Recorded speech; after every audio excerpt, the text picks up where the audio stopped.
Brought to you by Agilus Diagnostics. Health test की बात आती है तो मैं भरोसा करता हूँ India largest diagnostics company Agilus Diagnostics. खुद को टेस्ट करते रहो। नमस्कार, आप देख रहे हैं बिस्तक। मैं हूं रजत देवगन। आज भी धड़ाधड़ टूटता चला गया मार्केट। कहीं छुपने की जगह नहीं थी। कारण डर के मारे स्टॉक्स छूटते चले जा रहे हैं हाथ से। और इनफैक्ट अब तो बड़े बड़े निवेशकों का कॉन्फिडेंस भी बिगड़ गया। आज 23,822 के लेवल पे ओपन हुए। अंतरराष्ट्रीय संकेत कमजोर थे, हमने ओपनिंग भी कमजोर देखी और उसके बाद उछाल आया था। 23,873 तक पहुंचे थे लेकिन टिक ही नहीं पाए। 23,873 तो बहुत हो गया। ऊपरी स्तर पर बेचने वालों को मौका मिल गया और उन्होंने जो बेचा आज के सत्र में वो 23,509 पे जाके टकराए हैं। दिन का लो है 23,509, क्लोजिंग आई है 23,559 के लेवल की। 324 अंक उड़ गए निफ्टी पे एक सिंगल ट्रेडिंग सेशन पे। निफ्टी बैंक 1,069 अंकों की गिरावट के साथ 50,088 के लेवल पे हुआ है बंद और सेंसेक्स 984 अंक गवाकर 77,690 के लेवल पे हुआ है बंद। मिड कैप सेलेक्ट की हालत हुई टाइट और 261 अंक टूट गया। ये इंडेक्स 2% से ज्यादा बैठता है ये परसेंटेज टर्म्स में। बैंड बज गया मार्केट का। निफ्टी के मात्र 6 शेयर्स चढ़े हैं और गिरने वालों की संख्या है 44। अगर ब्रॉडर मार्केट्स पे देखोगे एनएससी पर तो गिरने वालों की संख्या है 2,394, चढ़ने वाले हैं 419। तो ऐसे मार्केट में कहां संभल पाओगे आप। अच्छा, ऊपर से 52 हफ्ते की ऊंचाई पर 16 शेयर्स चढ़े हैं आज पूरे बाजार में और 52 हफ्ते के निचला स्तर छुआ है 168 शेयर्स ने। निफ्टी पे जो चढ़ा उसमें था Britannia, Grasim, Tata Motors, Asian paints, NTPC. Returns बताने लायक नहीं है लेकिन इनकी पॉजिटिव क्लोजिंग हुई है। और निफ्टी लूजर्स में अब देखो परसेंटेज। हीरो मोटोकॉर्प 4% ज्यादा टूटा, एमएनएम 0.4% नीचे, हिंडाल्को 3.5% नीचे, टाटा स्टील 3% नीचे, आयशर मोटर्स 3% नीचे। एफएनओ गेनर्स में Zydus life, Alkem labs, Havells, Godrej consumer और ब्रिटानिया शामिल थे।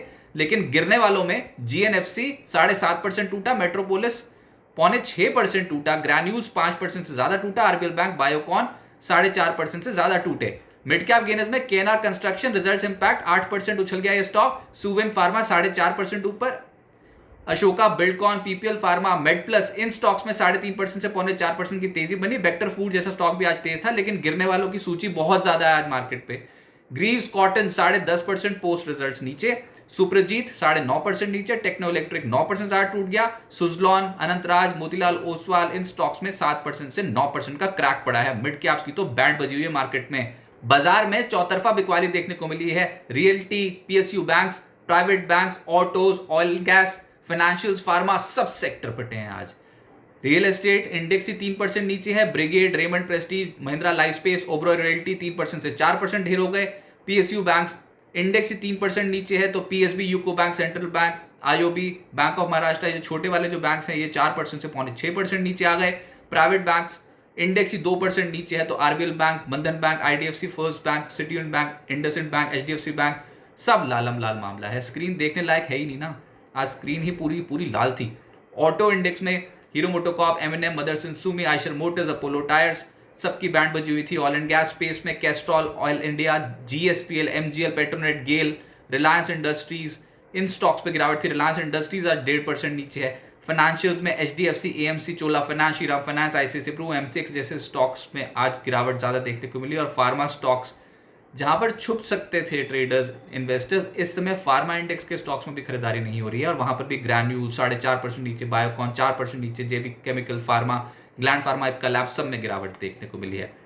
ऐसे मार्केट में कॉन्फिडेंस की तो वैसे ही बहुत कमी है। अच्छा, प्राइमरी मार्केट पे एक्टिविटी तेज है। स्विगी इंडिया की आज लिस्टिंग होनी थी। वैसे तो लिस्टिंग बहुत अच्छी होने की उम्मीद थी नहीं।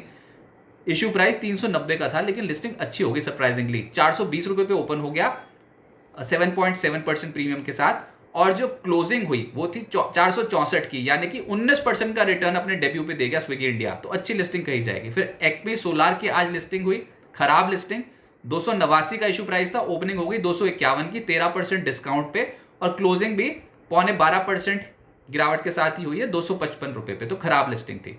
जिंका लॉजिस्टिक सॉल्यूशंस का आईपीओ आज से खुला है, 18 नवंबर तक खुला रहेगा। पहले दिन 0.24 टाइम सब्सक्राइब हो चुका है। प्राइस बैंड 259 से 273 रुपीज प्रति शेयर का रखा गया। इशू साइज है 1114.72 करोड़ रुपए, जिसमें 550 करोड़ रुपए का है फ्रेश इशू, बाकी का है ओएफएस। अब आगे क्या होगा। इस समय तो मार्केट की हालत बहुत टाइट है लेकिन ये बिक्वारी ना ऑलरेडी हो चुकी है। इस समय आपको रीजंस सब नेगेटिव और एक के बाद एक नेगेटिव रीजंस दिखाई देंगे मार्केट पे। खबरें भी नेगेटिव, महंगाई बढ़ गई, क्या होगा। उसके बाद Q2 अर्निंग्स सीजन खराब निकला है, FIs बेच रहे हैं, अमेरिका में ट्रम्प जीत गए हैं तो कैसे वो दूसरी कंट्रीज के साथ रिलेशंस रखते हैं, ये सब जो चीज़ें हैं ना, इससे इन्वेस्टर्स का कॉन्फिडेंस और कमज़ोर होता चला जा रहा है। अच्छा, पहले तो बहाना ये था कि FIs बेच रहे हैं, लेकिन अब ना जब बाजार में इतनी शार्प फॉल आ जाए तो बड़े जो डोमेस्टिक जो निवेशक होते हैं DIIs, उनका भी कॉन्फिडेंस हिलता है ऐसे मार्केट में, क्योंकि अपना प्रॉफिट कौन छोड़ना चाहता है इस मार्केट में, और लगातार बाजार टूटता देखते हो रोज, तो आपका हमारा क्या बड़े इंस्टीट्यूशंस का भी एक बार कॉन्फिडेंस हिलता है। आज BSE लिस्टेड कंपनियों की मार्केट कैप 7.78 लाख करोड़ रुपए साफ हो गई। 2 दिनों में देखोगे तो 13 लाख करोड़ रुपए की मार्केट कैप साफ हो चुकी है मार्केट में। अब ये प्रॉब्लम है, आप किसी लेवल पे रुक तो रहे नहीं, लेकिन जो हम रीजंस बता रहे हैं और जो आपने अभी तक का सिनेरियो देखा, ये तो पीछे हो चुका। उस समय थोड़ी पता था कि बाजार इतनी बुरी तरीके से टूटने वाला है। अब तो हम टूट गए हैं, तो अब क्या होगा? देखिए, अभी का सिनेरियो क्या है कि आप ना बहुत ओवरसोल्ड होते चले जा रहे हो। अब गिरता बाजार तो ओवरसोल्ड ही होगा, वहां पर थोड़ी बाइंग आएगी और ओवरबॉट हो जाएगा।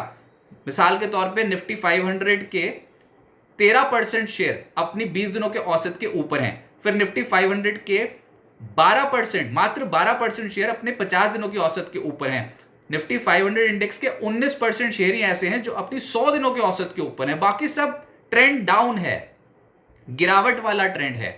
ओवरसोल्ड दिखाई देता है 13%, 12%, 19%, 10% का जब ये आंकड़ा आएगा ना तो ओवरसोल्ड हो जाएगा पूरा का पूरा इंडेक्स ही। तो अब आप ओवरसोल्ड रीजन में पहुंच गए हो और बहुत सारी नेगेटिव खबरें एक साथ मार्केट पे इस समय हेविली आ गई हैं, तो ऐसे मूड माहौल में इन्वेस्टर्स का कॉन्फिडेंस तो होता ही नहीं, और सब बोलते हैं हाय मैं गया, हमारा पैसा फंस गया मार्केट पे। ऐसी वाले सिनेरियो इस समय है, तो इसकी वजह से डर के मारे ही पोजीशंस छूटनी शुरू हो जाती हैं।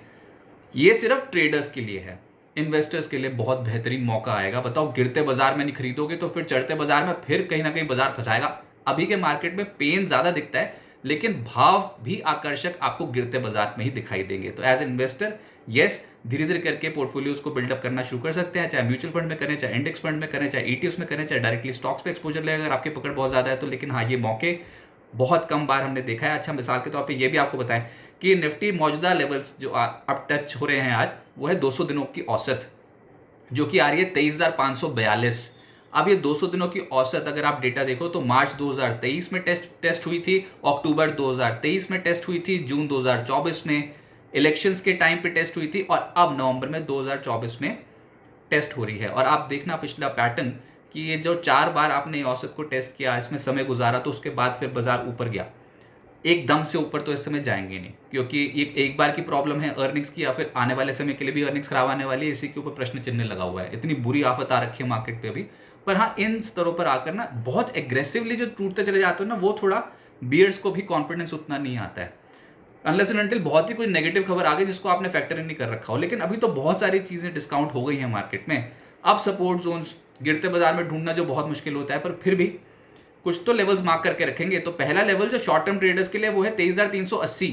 इसके आसपास आके थोड़ा सा जो गिरावट पे थोड़ी सी ब्रेक लग सकती है, ऐसा अनुमान है। होगा नहीं होगा, अभी तक तो कोई लेवल बचा ही नहीं, सब टूट रहे हैं।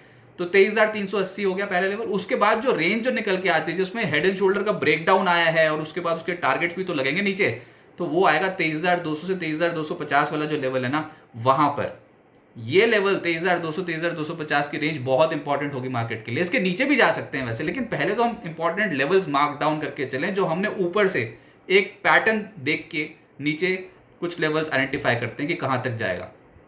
तो मोटी मोटी बात है कि 23,200 23,250 ये रेंज बहुत इंपॉर्टेंट है मार्केट के लिए। और उससे पहले अगर कल नीचे गए तो बहुत शार्पली आप 2 दिनों से टूट चुके हो, तो निचले स्तरों से कुछ पुल बैक देखने को मिल सकता है। तो इस लिहाज से कल के लिए 23,380 का स्तर भी बहुत इंपॉर्टेंट होगा।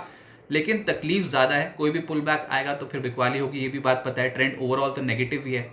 हम सोच रहे थे कि कंसोलिडेशन फंस जाए नवंबर की शुरुआत में, लेकिन नवंबर का जो पहला हाफ निकल रहा है उसमें तो ताबड़तोड़ बिकवाली है। आज यूएस में जो महंगाई के आंकड़े आएंगे उसका असर देखने को मिलेगा, और 15 नवंबर को हमारे बाजार में है छुट्टी, गुरु नानक जयंती के मौके पे।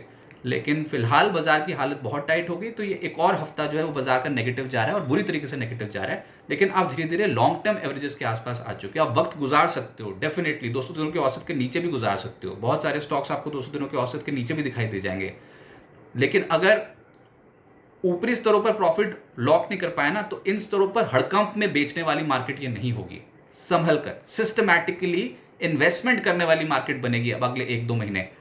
मौका बहुत अच्छा आएगा, धीरे धीरे करके पोर्टफोलियोज बनाएं, एकदम से लपक के कुछ भी खरीदने की जरूरत नहीं है ऐसी मार्केट में, क्योंकि ट्रेंड कब पॉजिटिव हो कोई नहीं बता सकता, बॉटम कब लगेगा कोई नहीं बता सकता, लेकिन कुछ इंपॉर्टेंट लेवल्स के आसपास आके थोड़ा थोड़ा पैसा बाजार में डिप्लॉय कर सकते हैं।